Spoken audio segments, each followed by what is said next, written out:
Today we are going to discuss the use of narration in films. But before we discuss narration, we must understand the difference between a narrator, a narrative, and narration itself. Narration is the act of telling the story. The narrator is who or what tells the story. In other words, the narrator delivers the narration that conveys the narrative.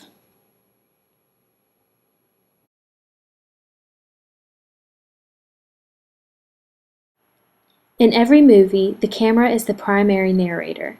Its narration consists of the many visual elements it captures and arranges in every composition and every shot. Other cinematic elements contribute to the narration. The lighting, set design, makeup, and performances all contribute to our engagement with the narrative. A first-person narrator is a character in the narrative who typically imparts information in the form of voice-over narration, which is when we hear a character's voice over the picture without actually seeing the character speak the words. This technique allows us to hear one narration from the first-person character narrator while simultaneously watching the narration provided by our narrator camera.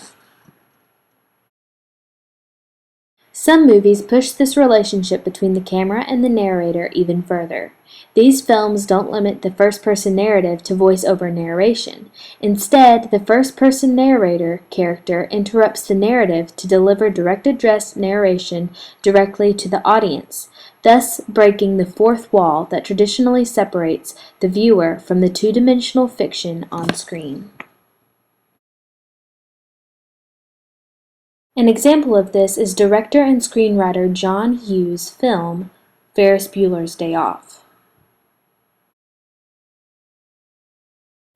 Ferris Bueller, played by Matthew Broderick, frequently pauses the on-screen action to gaze into our eyes and charm us with his own personal take on the story he inhabits. This is a very unique style in filmmaking and gives the audience a deeper relationship with the characters. It provides the audience with more information and deeper emotion than the camera alone could convey. Sometimes the voiceover narrator isn't someone in the movie.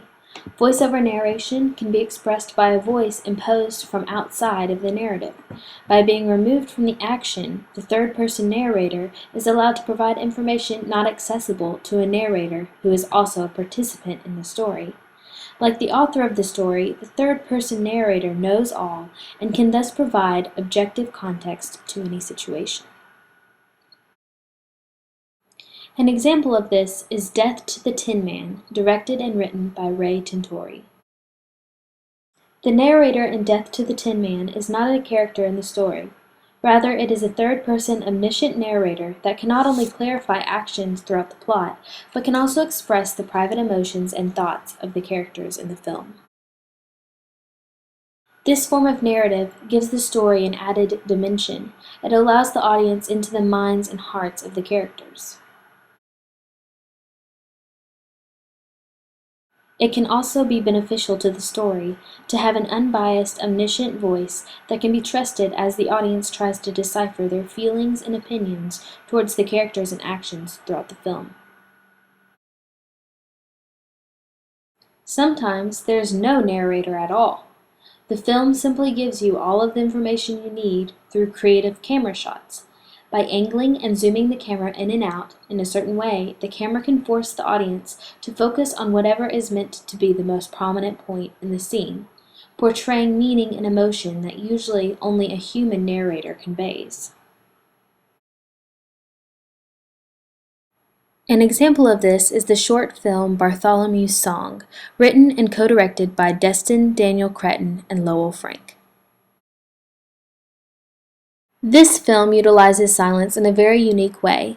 Besides the commands of the woman's voice through the speaker, as well as Bartholomew's song, the only noise that can be heard is an annoyingly buzzy white noise.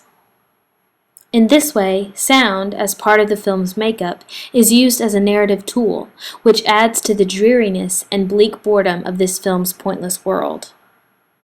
The director also applies the use of patterns in a narrative form to convey a message. Once the pattern is created, the audience notices when it is broken, which highlights the moments in the film that the director wants his audience to pay the closest attention to. Narration is a very versatile tool in film. Whether it's used in first-person form on film, third-person omniscient form off film, or simply through the creative use of camera shots, narration is what ties any film together into an entertaining yet understandable package.